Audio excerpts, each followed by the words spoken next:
Disney managed to build one of the most advanced civil engineering projects in the entire world. No, not the castle, not the nearby resorts, not even any of the rides. What am I talking about? The Magic Kingdom Utilidors. These subterranean tunnels move cast members, characters, merchandise, trash under the feet of millions of Disney guests per year. Many of them don't even know it's under there. So let's dive into it. The full story of how Disney built the Utilidors and why they will never expand them. Welcome back to our channel. If you are new here, I am Mouselet2, and for the past 6 months or so, I have been covering all things Vacation Kingdom. The Vacation Kingdom was phase 1 of the massive Walt Disney World project. And the plan was to create an entertainment complex that guests would want to stay on site for multiple days. That meant having all sorts of resort activities like horseback riding and tennis and golf, swimming, surfing, sailing, water skiing, nighttime clubs and entertainment, a half-day zoological park, eventually a water park. All of these activities would keep guests on site for multiple days. And the Vacation Kingdom has truly been one of my favorite topics I've covered in the 8 years of running the Mouselets. I'm serious about that. There are so many fascinating pieces of history that I feel like almost no one talks about. But perhaps a minor lapse in my judgment in that of all of the things of the Vacation Kingdom, we haven't really covered the most important part. And that was the Magic Kingdom, Disney's second theme park in the world, the first, of course, being Disneyland. The Magic Kingdom was the most critical piece of the Vacation Kingdom because this is what was bringing millions and millions of guests since 1971 all the way up to present day. And so I had a big decision to make with this video. What on earth about Magic Kingdom do I cover first? My mind was racing. Do I talk about the castle? That felt like maybe a good place to start. I want to cover the People Mover and how Disney actually tried to sell that system to cities all across the US. I wanted to cover maybe some of the opening day attractions or characters or other rides. But then I realized, pause. I need to take a step back because we can't learn anything about Magic Kingdom, not really, if we don't understand something that makes that park very unique. And by that, I mean the Utilidors. The Utilidors are functionally underground tunnels. We'll get to this more in a minute. Underground tunnels under Magic Kingdom. And they were Walt's idea to basically fix some of the issues he saw with Disneyland. The famous story goes that Walt saw a cowboy walking through Tomorrowland and said, I don't think so. And when he was building Walt Disney World, he wanted to fix this with the Magic Kingdom. There were also other operational things that Walt didn't like. He wanted his castle park, at the time Disneyland, to be the basically perfect utopian magical place. And so when people were pushing around trash or doing merchandise deliveries or whatever it was, Walt didn't want to see that. Walt Disney learned when he built Disneyland that for folks to get from one place to another and for food to get delivered and garbage to get picked up, folks had to cross the park. The cast members had to cross the park to take care of these tasks, and it detracted from the show. You mean you guys look at the entire Magic Kingdom of what's going on up there as a show? Exactly, exactly. Everything that happens, as we say, up top is part of our show. And down here is backstage or offstage. So this is where the work gets done. And that's really how the Utilidors were born. But to fully understand it, we need to rewind even further back to when Walt Disney World was just a swamp. Because the engineering they did to build the Utilidors is truly nothing short of marvelous. So let me put my civil engineering hat on and let's dive into it. Chapter 1. Picking Florida. Before they even found the site for Walt Disney World, Walt basically knew what he wanted. He wanted a place that would right those wrongs of Disneyland. Specifically, one of his biggest points was that they did not control the land around Disneyland, and he did not like the fact that, in his eyes, some undesirable hotels popped up right near the park. And so one of the most important pieces of Walt Disney World was going to be for Walt to have a lot of land. This would, of course, create a theme park, but also a city of the future, an airport of the future, an industrial park, and so much more. And in the words of the 1965 Disney Annual Shareholder Report, his idea required an expansive area that would permit full control of its environment to avoid encroachment by incongruous elements. Walt wanted plenty of room for future expansions to satisfy growing public needs. The first big job was to find just the right spot for this new world of recreation and entertainment. considerable study eventually pinpointed Central Florida as ideally suited for such a project. And why Florida? Well, it already had a tourism base, which Disney anticipated could grow even more. There was already also a strong base of people who drove to Florida by automobile. And this is important because the airport at the time was just like a joint military air base, the McCoy Air Base. That's where MCO comes from, just fun fact. And of course, Walt had plans to build an airport of his own, and they also had a Stillport, which I did a deep dive on. But one of the biggest components of picking Florida was that Disney saw that there was a big number of anticipated East Coasters who wouldn't make a trip out west to California, but they might just come to Florida. And that, coupled with the fact that land in Florida wasn't too expensive, meant that Orlando was the perfect choice. Chapter 2. Preparing the land. And so they found that land and they bought that land. There's a lot of lore there. I really should do a deep dive on that. And they started working on a high-level master plan. So for background, I'm a civil engineer, but I have a concentration in urban and environmental planning. And so I love a master plan. And most specifically, I love a city master plan and a Disney master plan. Let me encourage you to look at your town or city's master plan because there is a lot of cool stuff in the works that you should probably know about. But the original master plan that Walt created looked a little bit different than the Walt Disney World that we see today. Specifically, they originally intended to have a ring of Magic Kingdom resorts underneath the park rather than around a lagoon. And the park was going to be located sort of south of where it is now. But the thing was, when they started their initial site walks, they realized that this might not work. Because as every large construction project or design project begins, they do something called a survey. And a survey is where a team of engineers goes out and basically surveys every single thing that's out there. That would look like every single tree, every single mailbox, every single house, every single road, every single gas line, every single overhead electric wire, telephone line, every single thing, okay? The other thing they do is they do borings. I love a boring. A boring is boring to most people, but a boring to me is very cool. A boring is a drilled sort of cylinder of soil. And so what you can see from that is what is the soil underneath? Can you build on it? Is it sand? Is it silt? Is it clay? This all comes into play with building foundations. And so what they found was that the land that they intended for Magic Kingdom just was not suitable for building. And so they had to kind of change things around a little bit. They decided to build the Magic Kingdom north of where they originally intended. And on the original plan site, they would build a lagoon. And this is all very important because creating the Seven Seas Lagoon is instrumental to this story. That involved a ton of excavation. As the 1968 annual shareholder report says, during 1968 alone, more than 1.5 million cubic yards of earth were moved to carve the broad lagoons and water channels and to raise the elevation in areas such as the future theme park. Do you get that? Raise the elevation. This is one of the first references to the Utilidors that we hear about. More on this in a minute. Because weirdly, in the 1968 annual shareholder report, while it has a ton of fascinating information about Walt Disney World, it doesn't mention or reference the Utilidors at all. And I thought that this was very odd. And to be honest, it was kind of unacceptable to me because I needed to understand, when did Disney decide to do this? What exactly was involved? Well, we did get a slight update in the 1969 annual shareholder report. And that says that long-range planning based upon 15 years of experience at Disneyland has been the key to preparations for the theme park and other recreational facilities. As a result, 1/3 of the cost of these areas will be underground. Pausing for a minute, this basically means that they were just putting a lot of their utilities like gas lines, telephone lines, electric lines, water lines, all of those things underground.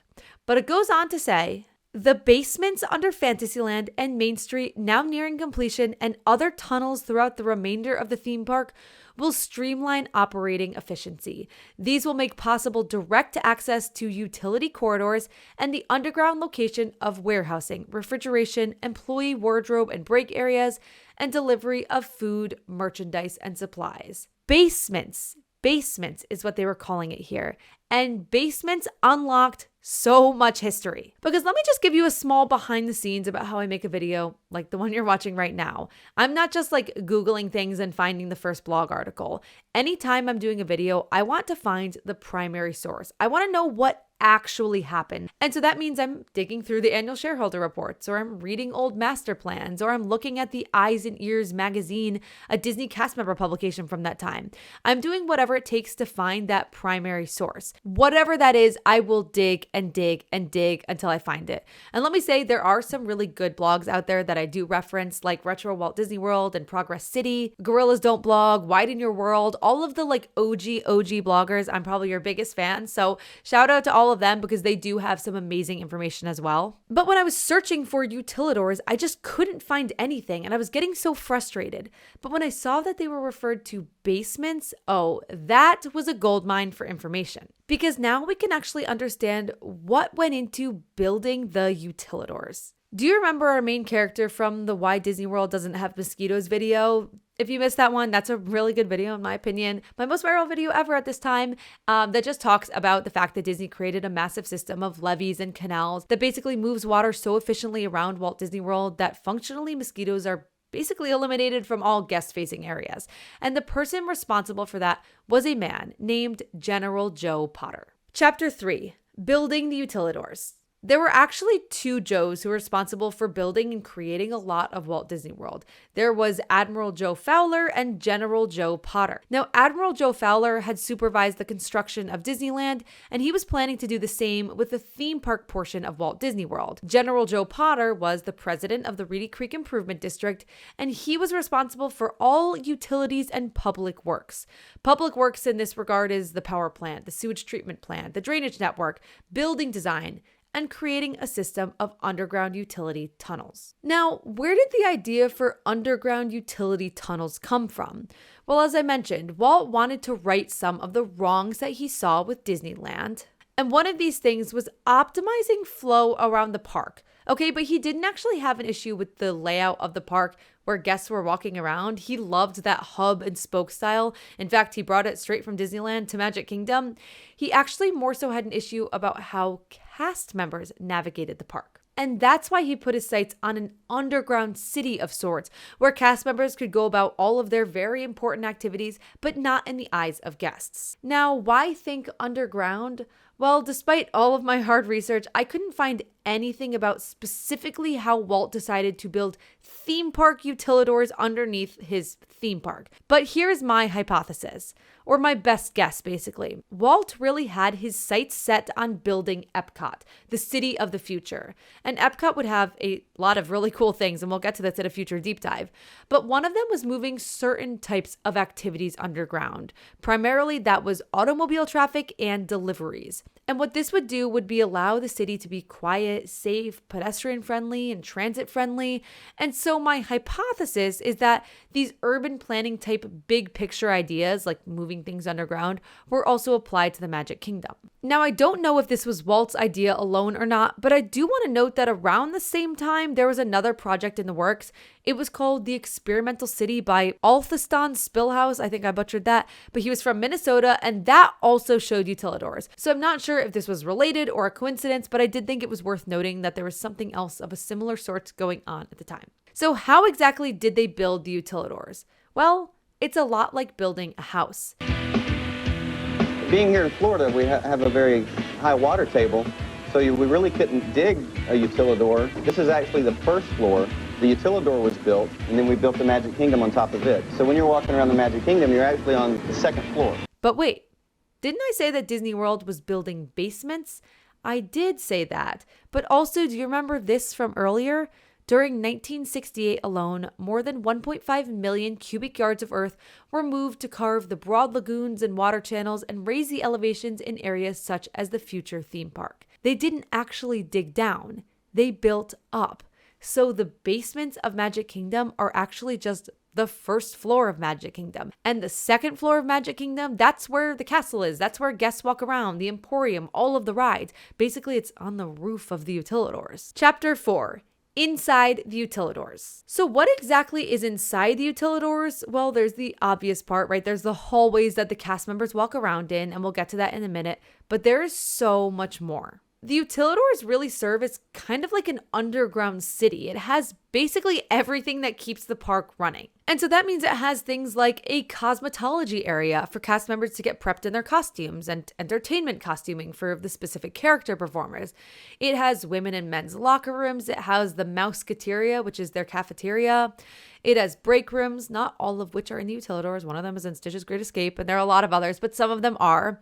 It also has varying cast member manager offices. Again, many of these are not in the Utilidors, but some of them are. It has revenue and currency control. It has pin replacement.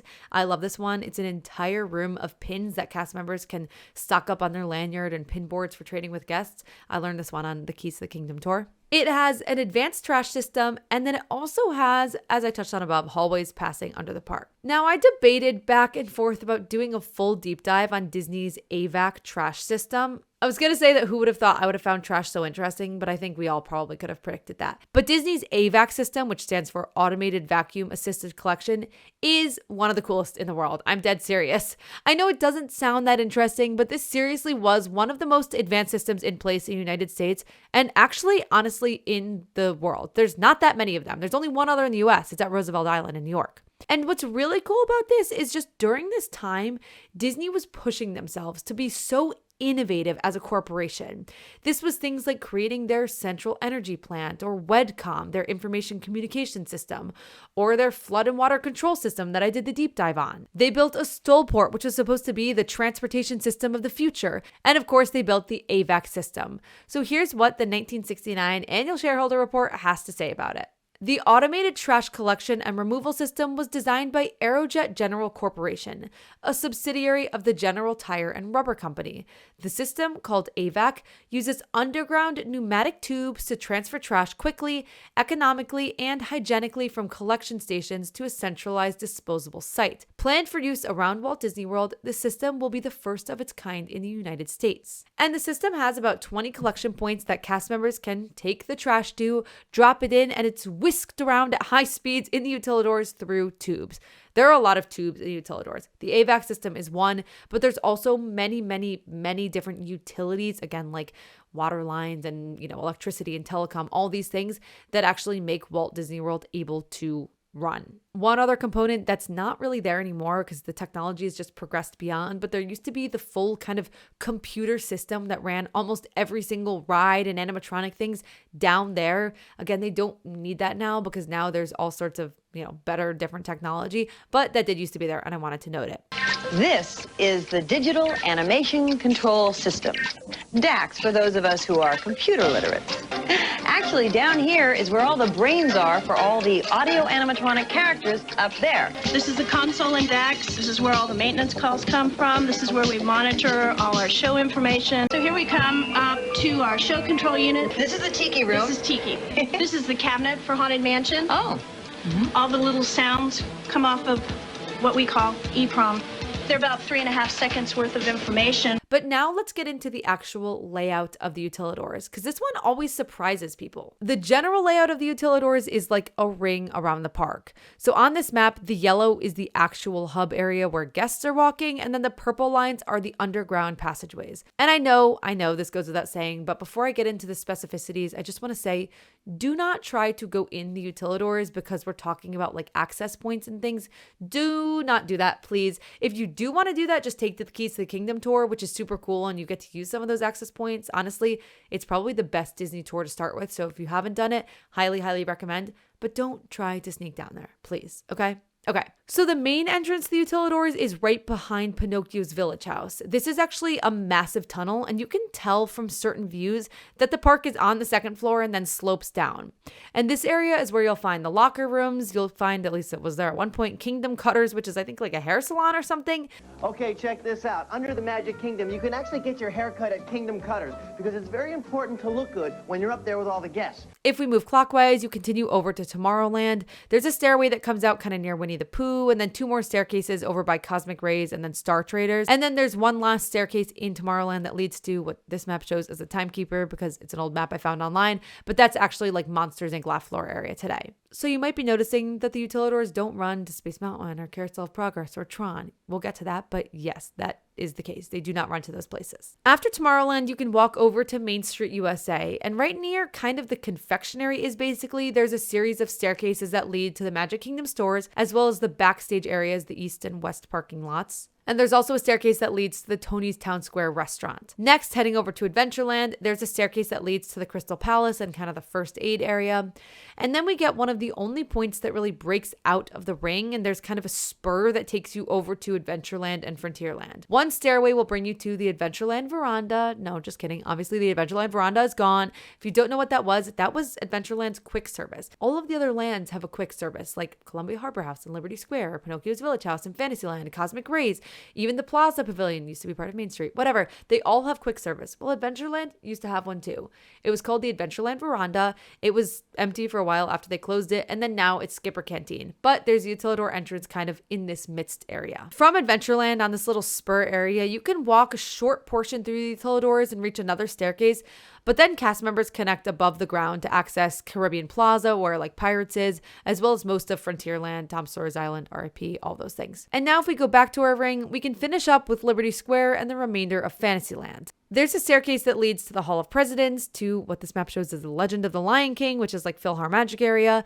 It leads over to Columbia Harbor House and Peter Pan's Flight, and then we are back at Pinocchio's Village House. And then the final kind of area is the actual like bisecting center of the ring. This is a long tunnel that connects, I think, underneath Cinderella Castle from Fantasyland to Main Street USA. Whew.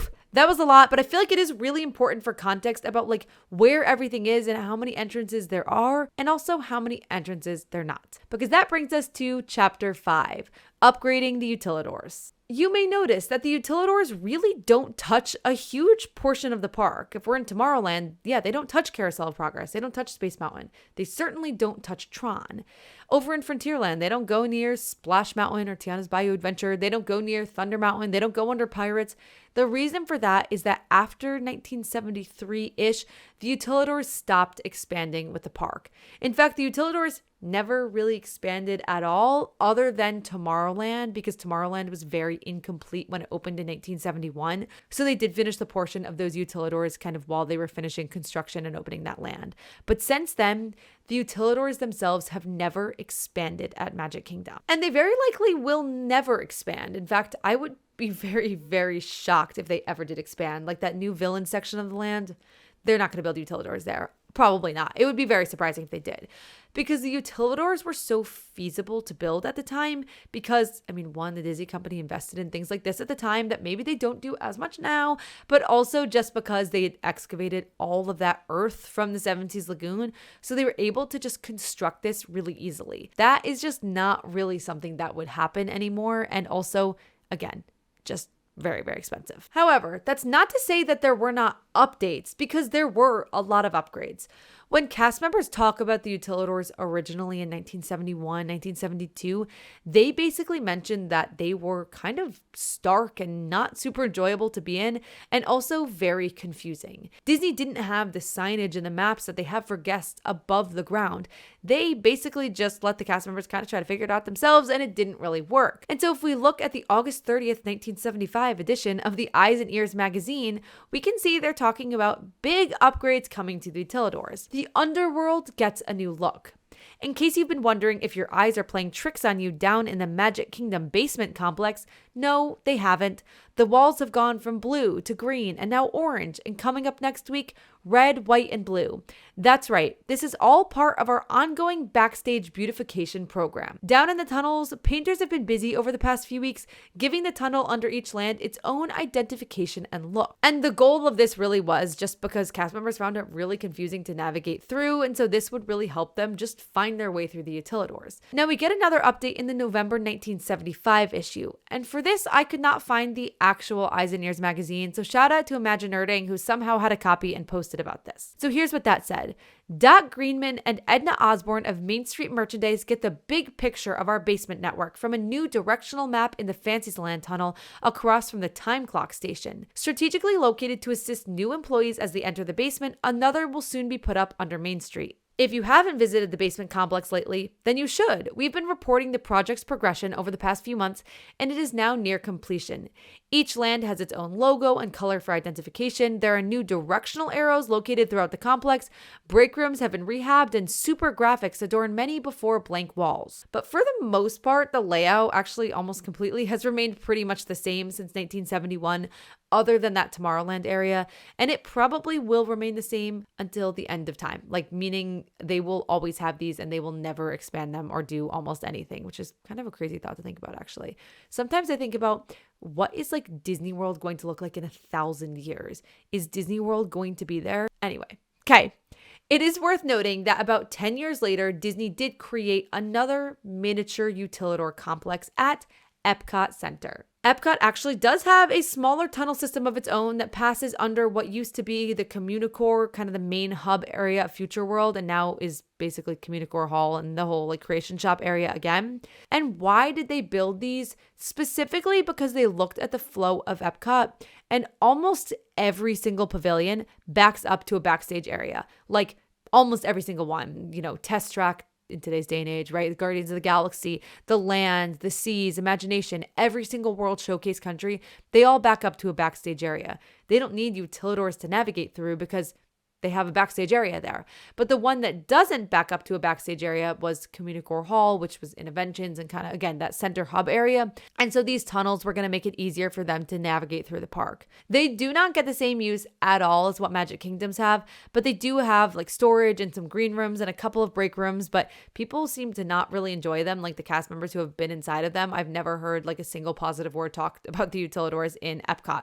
And again, they're very, very small and they aren't used in that same way. And after that, while Disney opened up many other parks, across the world, they opened parks, they opened up Hollywood Studios, they opened up Animal Kingdom, they opened up California Adventure, there have never been another set of Utilidors created.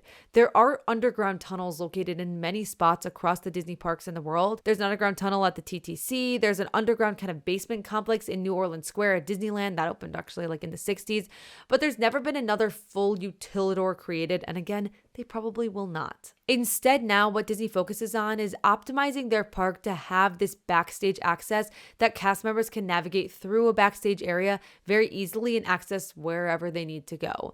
Hollywood Studios is kind of a good example of this. I'm very tentative about saying that because I have major issues with how Hollywood Studios has like progressed since they added Galaxy's Edge and Toy Story Land. But in general, almost every part of Hollywood Studios hugs kind of the outside border. Really, one of the only spots that doesn't is, I guess, like the American Idol Experience Theater, which is now the Frozen Sing-Along, and then the Great Movie Ride, which is now Mickey and Minnie's Runaway Railway.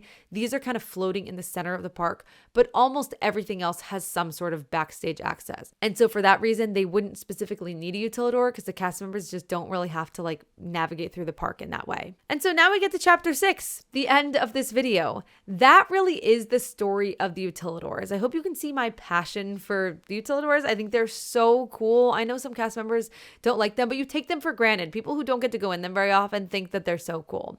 And it really was a genius idea of the Disney company in many ways to build something that was so advanced for that time and even today. And this was the perfect introduction into the final component of the Vacation Kingdom, the Magic Kingdom. There is so much more to come. A deep dive on the People Mover, the abandoned swan boats, the abandoned 20,000 Leagues Under the Sea, how Disney changed Tomorrowland, why Disney decided to do Liberty Square instead of New Orleans Square. Magic Kingdom is uncharted territory for me, and I'm so excited to dive into that. And also, hopefully soon, dive into Epcot, because that probably is my favorite topic. So if you like this video, please be sure to subscribe to our channel, throw us a like, and I will see you all at the next Mouselets Monday. But for now, bye!